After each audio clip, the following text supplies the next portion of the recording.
Duncan would not stop grumbling.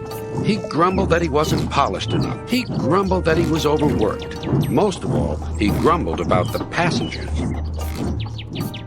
"I'm ashamed of you, Duncan," said Skarloey. "Thank goodness Rheneas is coming home soon. Perhaps he'll teach you some sense before it's too late."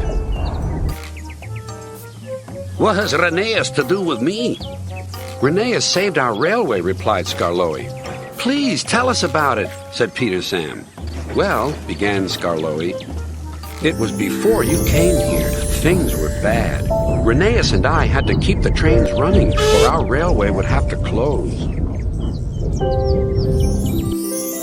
"How awful," murmured Peter Sam. "I tried hard," continued Skarloey, "but my old wheels ached." Rheneas understood. "It's my turn now," he'd tell me. He was often short of steam, but he always struggled to a station and then rested there. "I mustn't stop between stations," he'd say. "The passengers wouldn't like it." Huffed Duncan. He had stopped on a viaduct and hadn't cared at all. "Passengers," continued Skarloey, "get cross if you stop at the wrong places. Rheneas stopped in the wrong place once, and this is what happened." One wet and windy afternoon when the rails were damp, Rheneas was traveling home with a full train. There were even passengers in the caboose. It wasn't a comfortable ride at all. Rheneas's wheels kept slipping, and it was a steep climb.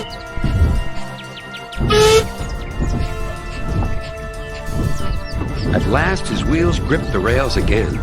The worst is over, he thought. Now we're away.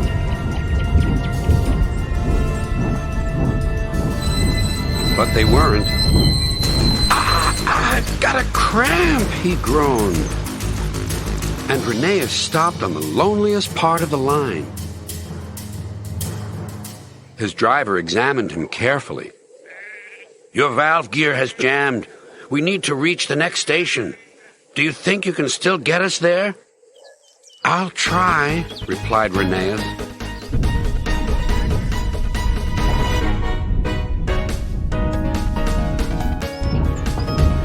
Rheneas did his best.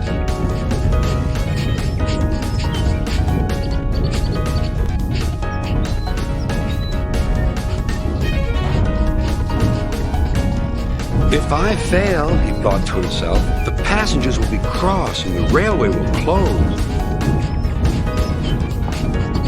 Everything blurred. He was really too tired to make another turn of his wheels, but he did. And another, and another, and another.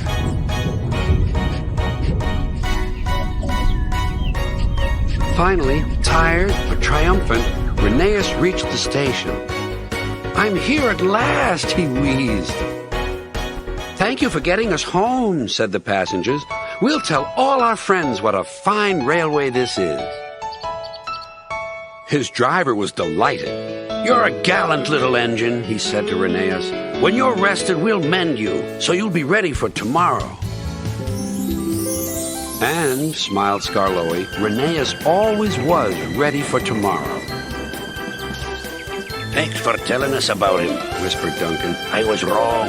Passengers are important after all. The next day, Rheneas came home. All the engines were there to greet him. Edward pushed his truck to the siding, where he was lifted onto his rails. This was the signal for a chorus of whistles from engines large and small. Everyone was happy, and Rheneas was the happiest of all. "You know," he whispered to Skarloey, "this helps a little engine to feel that at last he has really come home."